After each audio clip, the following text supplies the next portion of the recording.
So my name's Terry McCabe and my husband's David, and before we even got married, we were in our 30s. I was 35 and Dave was 36, and we knew that research shows that the older you get, the more likely you are going to have some kind of infertility problem.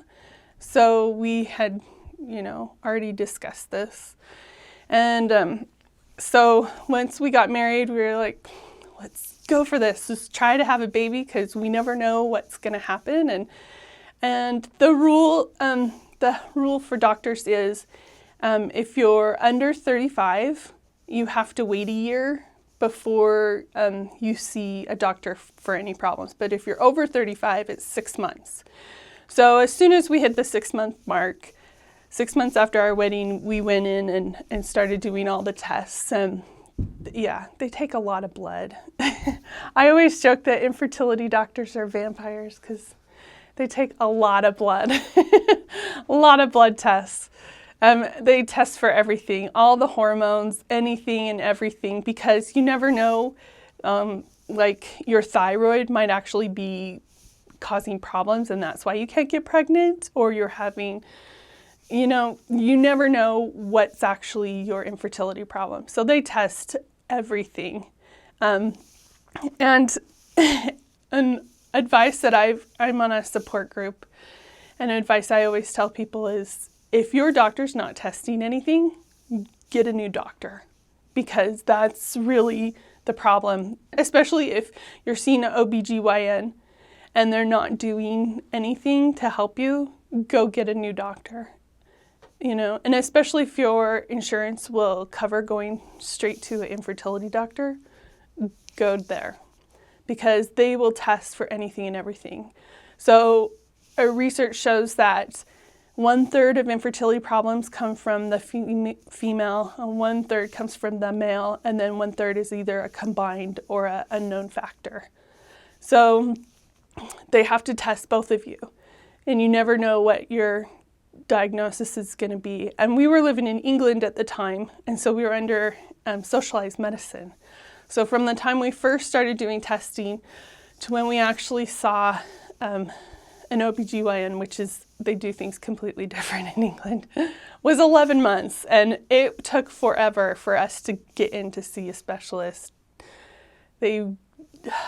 So many clerical errors. It just drove me crazy when we finally got into the doctor. And so because it was 11 months, we had to start the testing all over again with the OBGYN. So then they finally decided, nothing's wrong. We need to do surgery on me. So they had to do a laparoscopic surgery to check whatever they do. So what they do is they stick a dye up into your uterus and they take x-rays and watch the dye move. So the dye went into and went through, but it didn't come out. So they were like, we don't know what's wrong. At that point, Dave and I were ready to move back to America. And then after we finally got jobs in insurance, it was probably a year after the surgery back here in America, and I went to a OBGYN specialist who does laparoscopies in American Fork, and he said that it's not worth it to do another surgery. Chances are you have no fimbriae, and to do surgery to try to fix that, the fimbriae are so delicate that you'd actually do more damage than you would good. So he just sent us straight to a fertility doctor and said, you're going to have to do IVF. And so that's my diagnosis, is I have no fimbriae. And now I get this look from everyone like, what's that? Right? I don't remember what a fimbriae is. Yeah, so the fimbriae are the little teeny fingers at the ends of the fallopian tubes, and they move the eggs from the ovaries into the fallopian tubes. And that's where the eggs get fertilized before they move into the uterus. And so because I have no fimbriae, there's no way for the eggs to move into the fallopian tubes. So I have no idea where my eggs are going when they're being released. It's like, who knows? So that's why I have to go straight to IVF, skip all the other, there's so many other treatments you can do. There's drugs, there's IUI, there's a ton of other things, but because of my diagnosis, none of that was going to work. So IVF, it's expensive, you know. Our insurance will cover $10,000. And everybody's insurances are different, and you never know what they're going to cover and what state you live in. You don't know. Some states are better. Massachusetts is the best. They will cover basically everything. Yeah, so if you live in Massachusetts, good for you. You're one of the lucky ones. There's a few other states where infertility is covered in some better forms. Utah sucks. There's nothing. It's just whatever your insurance company feels like. There was a bill that was passed a few years ago, but it was an opt-in. So insurance companies could either cover it or not. It was a completely useless bill. And it also covered adoption services too. Like insurance companies just help cover adoption, but it's opt-in. So yeah, it's basically useless. And it wasn't worth it. And that was being passed around the time Dave and I were starting to do IVF. And depending on what kind of things you need, because Dave has no problems, we didn't have to do ICSI, which is when they force the sperm into the egg. But so we just had a plain old IVF. And so we did that first cycle, and it turns out our insurance won't cover medication. So thankfully we had enough savings that we could cover. It was over $2,000 just for the medication. Yeah. And and our insurance will cover regular OB services. So when they do those kind of things, the insurance will cover it. But if they do special fertility, like egg retrieval, yeah, they won't cover that. It's covered under the $10,000. So once we hit our $10,000 cap, in the middle of our second IVF cycle, we have to, so we're paying for everything ourselves now. But so the first cycle we did was in May of 2014, and we didn't know what we were doing. We were just doing what the doctor told us, and I was taking all the medications, which, oh goodness, it would make me cry. The drop of a hat. I would stand up and I would cry. I would breathe and I would start crying. Oh my gosh, it screwed with my hormones like crazy. So that, and the medications, they do different things to everyone, but that was mine in that first cycle. I would just cry at everything. It was crazy. Really, yeah. My poor family, they thought I was nuts. So, yeah, we did the whole cycle, and we didn't know what we were doing, so we just expected, this will work. And they were only able to retrieve one egg, but it fertilized, and so for IVF, they either do a day 3 or a day 5 transfer. And because we only had one, our doctors thought it would be better if we transferred on day 3. So that's what they did, is they took it out, and then after 3 days they put it back in, and then you just wait, and you have this 2 weeks of, they call it the horrible 2-week wait. And gosh, it really sucks because you don't know. You don't know if you're pregnant, you don't know if you're not, and sometimes women can start having pregnancy symptoms in those 2 weeks, and sometimes you don't. So you just don't know until you get that first blood test, and then they call you and tell you, and that was so hard. That first cycle, and we just expected it would work, and then it didn't, and it was just like having a miscarriage and losing a baby, and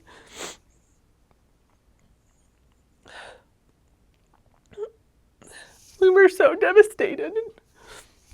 And, we were living, because we had just got back from England, we were living with my parents and had to save up to buy a house. And after I got the phone call that I wasn't pregnant, I texted Dave and told him, and then I went downstairs and told my mom, and she just gave me this big hug, and she was just as devastated as we were, and it was really hard. Well, it took us, so that was in May, and it took us about all summer long to recover from that emotionally, because the failed cycle was just too hard. One of the things that we did to help in our grieving process was to name our embryo. And not everyone does that, but we decided to do that because it actually helped for us. So we named our embryo Darcy. And we keep pictures. So before they transfer the embryo, they actually take a picture of it to see how well it's developing. So we keep a picture of all of our embryos. Like it's a family picture. So because we kind of wiped out our insurance, a big chunk of it, we had to save up for the next cycle.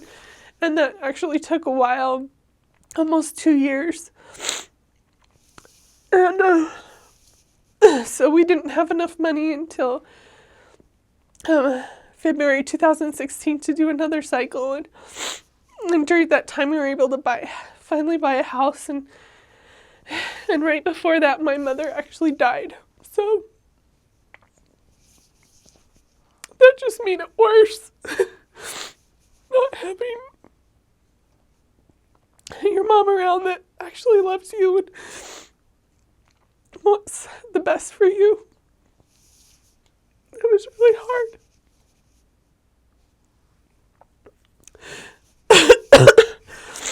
The hard part about infertility is it isn't just a medical problem.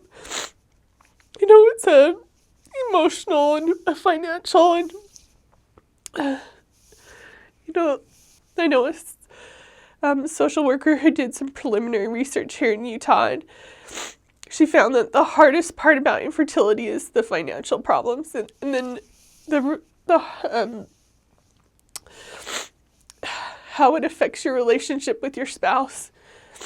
I'm the one with the infertility diagnosis, but so many couples in Utah, it's either both or the husband, or sometimes it's unexplained infertility, or what they call secondary infertility, where they were able to have a child and then all of a sudden nothing.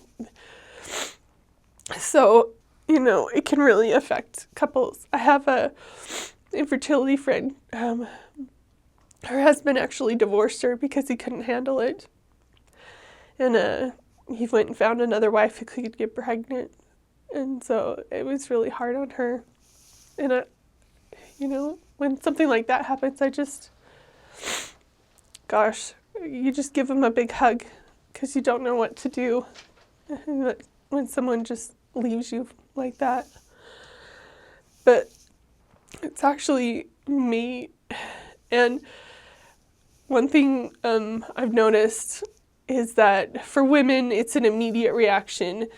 As soon as I found out I wasn't pregnant, I immediately went into this depressive state. And, well, I was almost into depression. It's just general sadness. But my husband, it took months. He has a delayed reaction every single time. Every time that it's a failed, it takes months for him to finally, his body, his brain is like, Yeah, it's funny. On the support group I'm on, everybody, all the husbands, it's like a delayed reaction. You never know when it's gonna happen because it's just months later after the fact.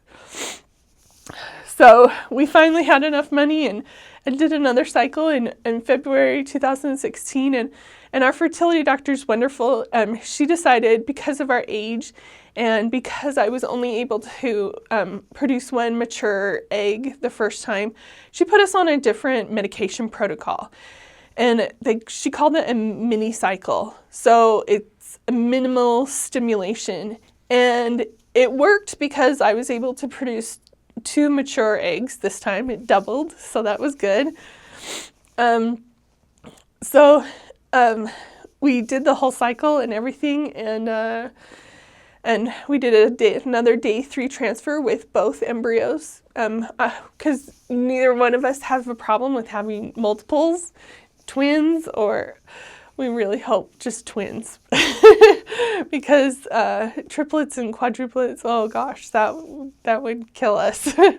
But yeah, so we decided to transfer both, and it didn't work again, and actually this time it wasn't as hard for me.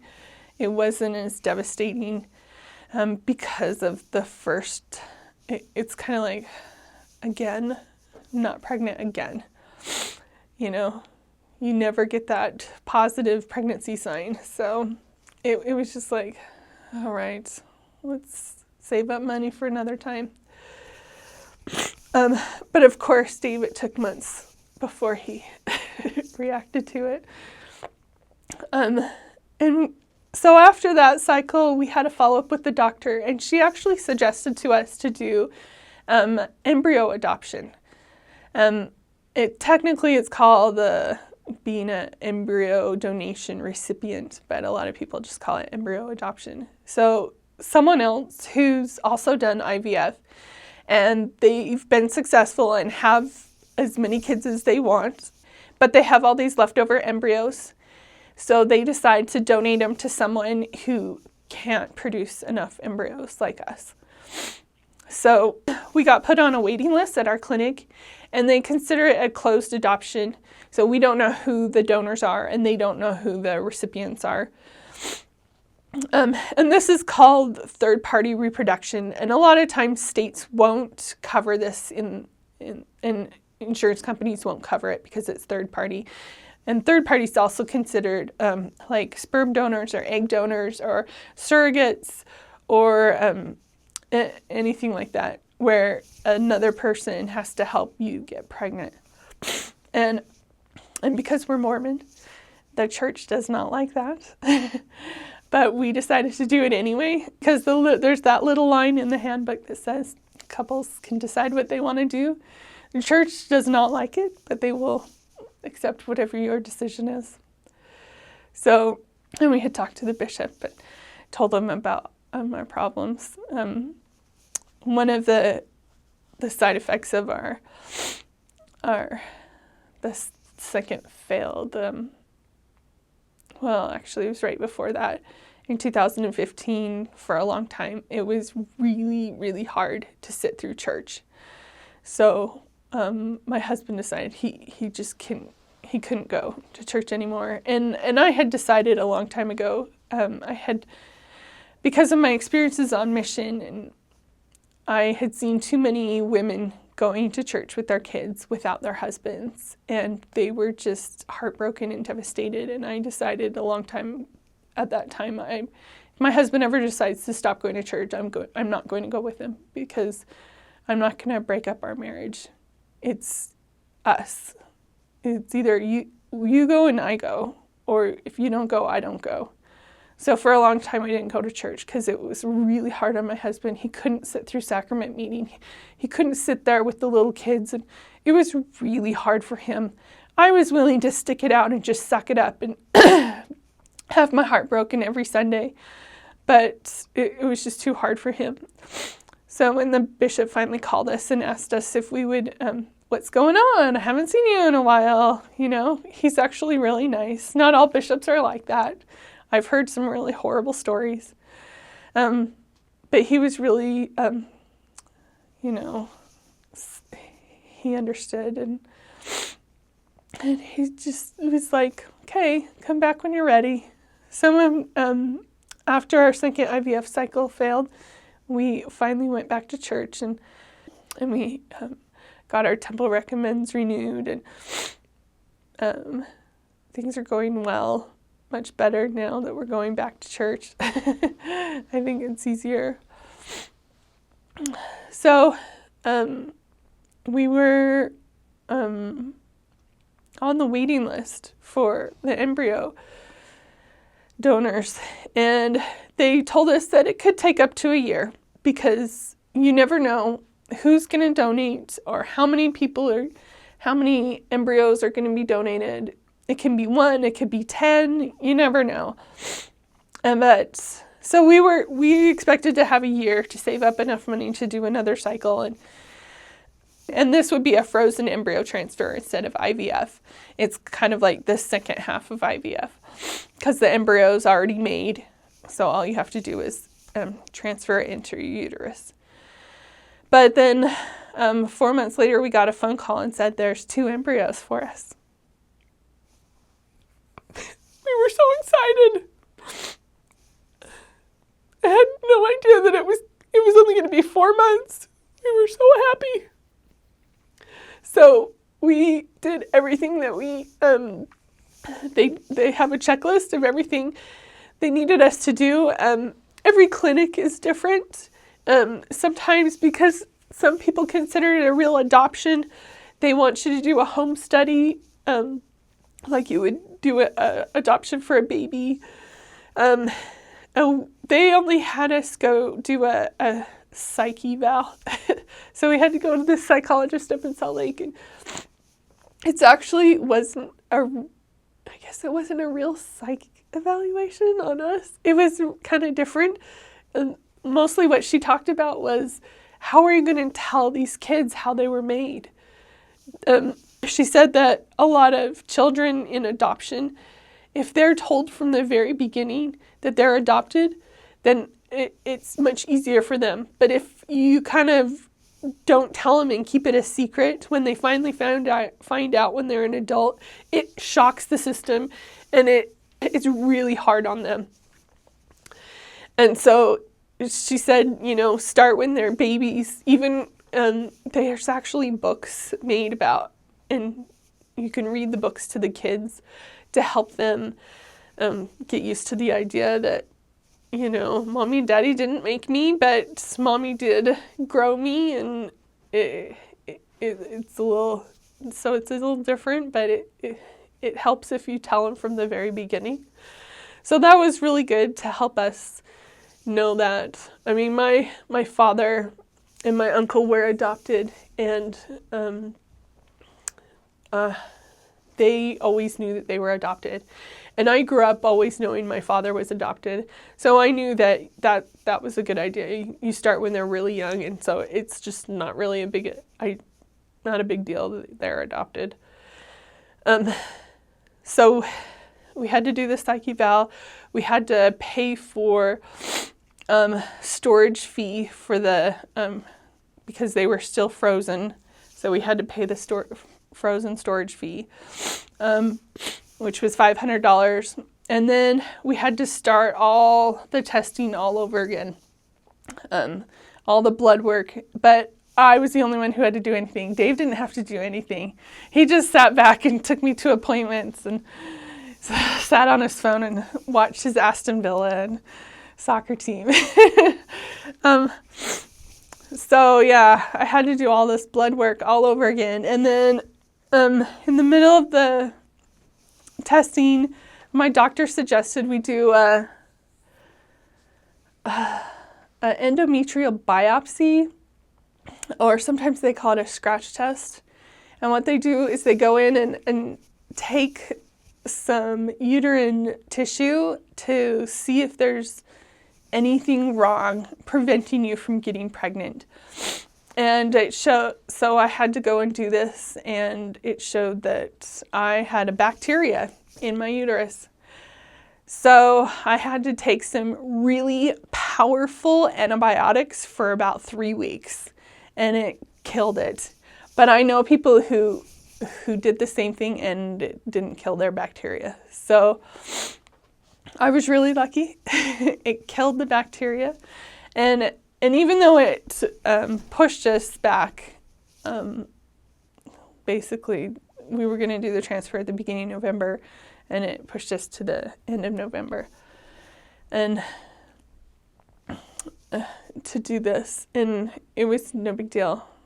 Oh, and I should say, so for our second IVF cycle, we applied for a grant to get a discounted rate and it only worked at our clinic. They have some kind of grant program. So that's what we did. Well, and it works for a year. So Dave wanted to wait until 2017 to do our embryo transfer. But when we found out we had these frozen embryos, when we had to do it in the year because it was cheaper. It was like a couple of $1,000s cheaper, which helped. We also did a yard sale fundraiser, which actually gave us a lot of money, and people just donated too. You know, I had family and friends that just gave us hundreds of dollars just to help us out. And I was so grateful for them for helping us. And so after the biopsy and taking the drugs, and we did a transfer on November 29th, 2016 with these donated embryos, and I immediately started farting like crazy. Oh my gosh, I had never had that happen to me before. I'm like, what the crap? I'm not even eating Mexican food. I'm farting like crazy. And for 2 weeks, that was it.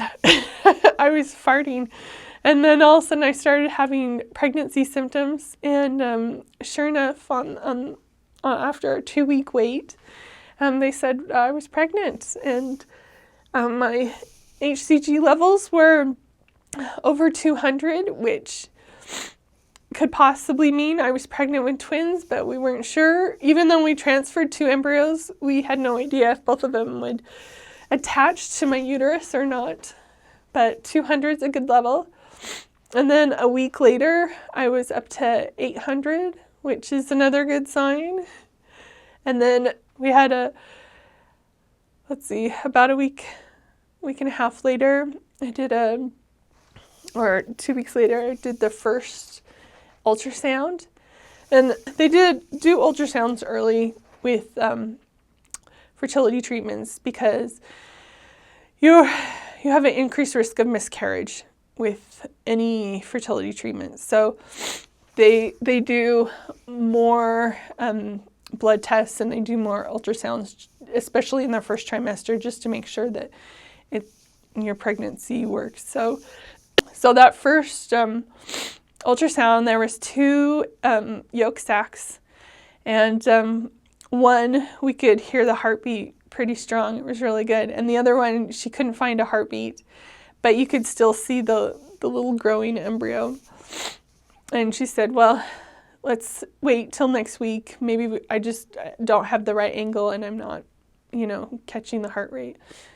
So a week later, she does the heartbeat, and sure enough, baby A, there was actually no baby anymore, but the yolk sac was still there. So they decided the baby A stopped growing at 6 weeks, but baby B had a heartbeat and still going strong. The very next day, so Dave and I have been doing all these side jobs, secret shoppers, we've been Uber drivers, we've been just doing tons of different things. I started a YouTube channel to try to get money because you can do that, and do anything and everything just to get enough money to pay for all of this. So I was standing in line at one of the movie theaters that we do. You do movie checks you get paid.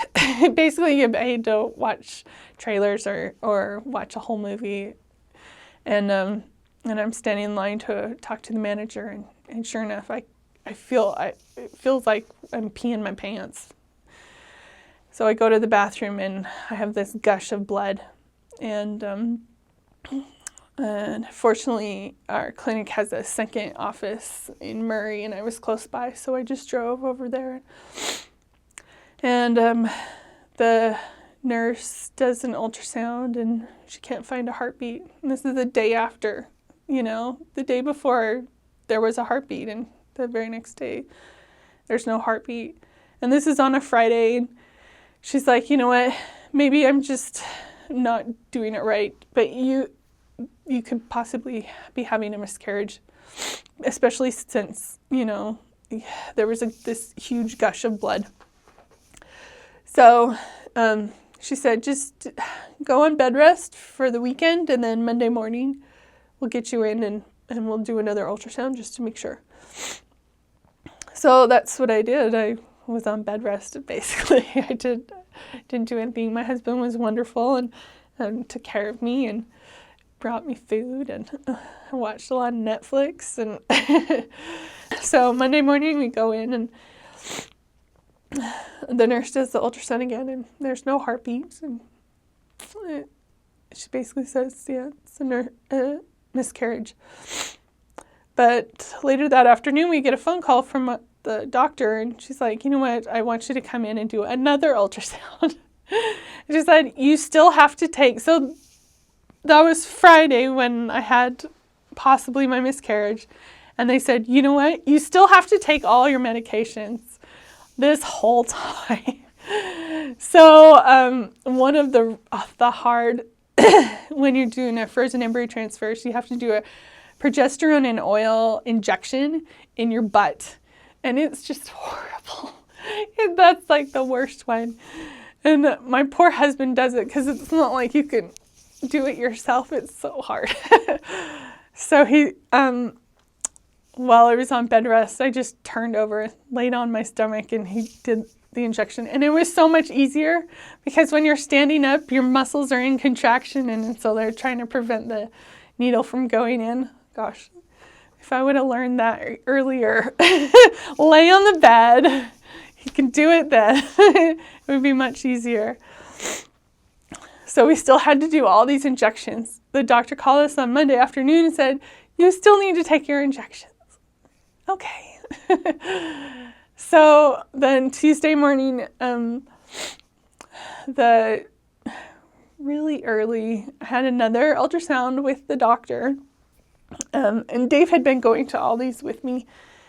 But Tuesday morning, he finally had to go back to work. And so she said for sure that I had a miscarriage. There's no heartbeat. And then she gave me the options of how you do a miscarriage.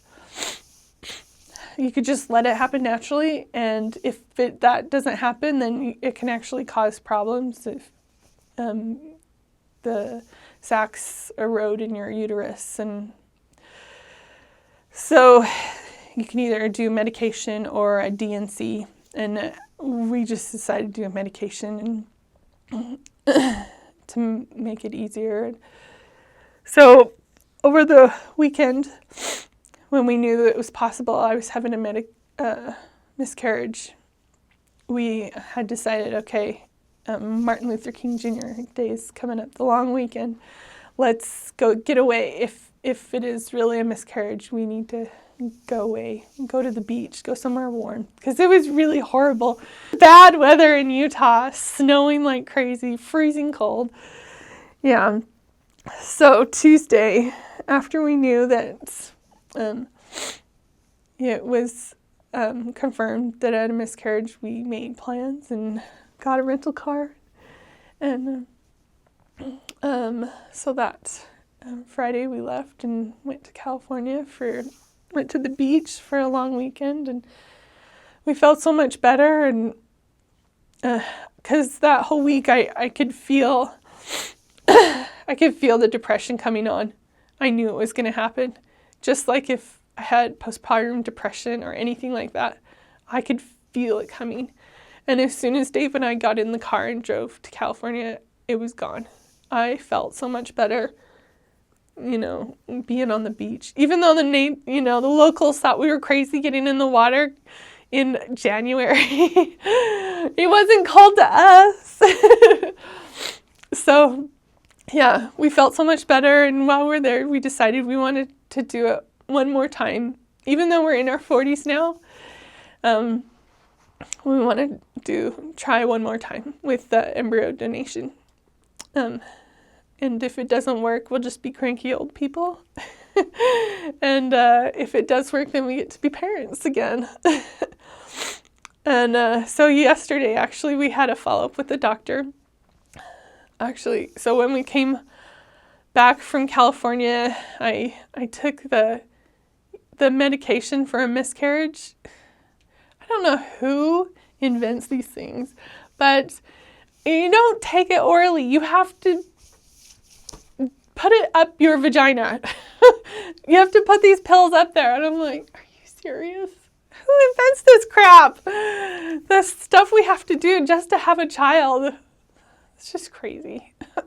So, yeah, it took a few hours, but then you start bleeding like crazy.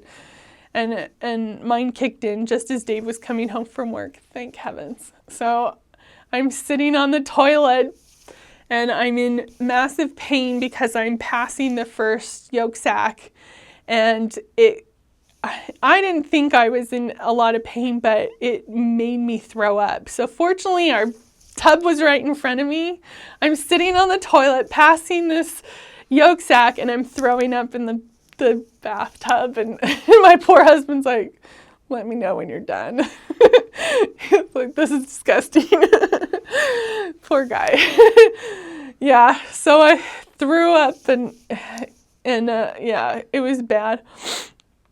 And after I passed the sack, I went back to bed and I felt good. So I'm like, well, I better drink some food and drink something and eat something so I don't get dehydrated from throwing up and from bleeding so much. And then a couple hours later, sure enough, I do it again. Sitting on the toilet, passing another sack, and I'm throwing up in the toilet, in the tub. And poor Dave, he ends up, we have a detachable shower head, and he's trying to get rid of the throw up like this. And he ends up breaking it off the wall. Yeah, break the shower, poor guy. So after that, though, I didn't have any pain. I bled pretty severely for a couple of days, but I was pretty good. So yesterday at our appointment, the doctor said they had to do a blood test to make sure all the HCG levels are back to normal, back to zero, and all the hormones are out of my body, except that my hair has gotten really curly ever since I got pregnant. So I don't know how long that's going to last if I still have HCG levels in my body. But she also said to us that our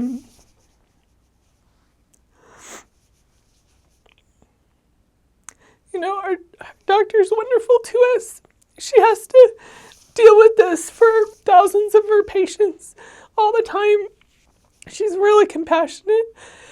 So she told us yesterday that she already put us on the list for embryo adoption. And she didn't even know if we wanted to do it. She was so nice. I mean, we had decided to do it, but she was wonderful.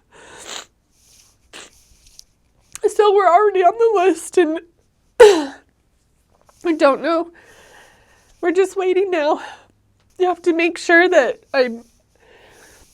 my body's recovered from the miscarriage, and then we have to wait to find out when we're going to get some more embryos. And we don't know how many we're going to get. You never know. Someone may donate and decide that we can get all of their embryos, or we can just have one. You never know. Took 4 months last time, so I don't know how long it's going to take this time. We don't know. And we just did our taxes too. We found out we spent over $13,000 last year in infertility treatments. Yeah, the taxes do help. Tells us how much we've spent. But because of that, we get a massive refund. Biggest one ever. So that's going to be put back into the pay for infertility treatments. Because we're not going to be on the grant anymore. That's expired. And so basically we just have to start saving our money and doing a bunch of extra jobs. And I signed up to be a substitute teacher so I can get money from that. And we're planning on, as soon as the weather gets warmer, we'll do another yard sale because that was actually really successful. We saved a bunch of items from the last yard sale to do another one, and you never know what's going to happen next. That's the hard part about infertility because it's a lot of unknowns. You don't know what's going to happen next. You don't know whether you're going to get pregnant with one baby or two babies or no babies, or if what you're going to end up doing. After the first failed IVF cycle, we started taking some foster care classes to become foster parents because that's the cheaper way to adopt is through foster care, because regular adoption can be from $20,000 to $50,000, and that's just more money than is doing infertility treatments. And sometimes those adoption agencies can just gouge you with money. So we started taking some foster care classes, and it's just heartbreaking. Some of the experiences those poor kids have to deal with, it's hard for us to sit through those classes. Besides the fact that they're 4 hours long and you always end up sitting in a hard chair that's really uncomfortable. But hearing all these hard things about these poor kids. So we slowly take those classes whenever we feel ready, because you emotionally have to be ready for that. And after all the emotions that we go through with the infertility treatments, sometimes it's just too hard to do foster care. So we take our time and do it slowly. One of my mission companions, she works for DCFS here in Utah. And she keeps encouraging me to do it, but sometimes it's just too hard.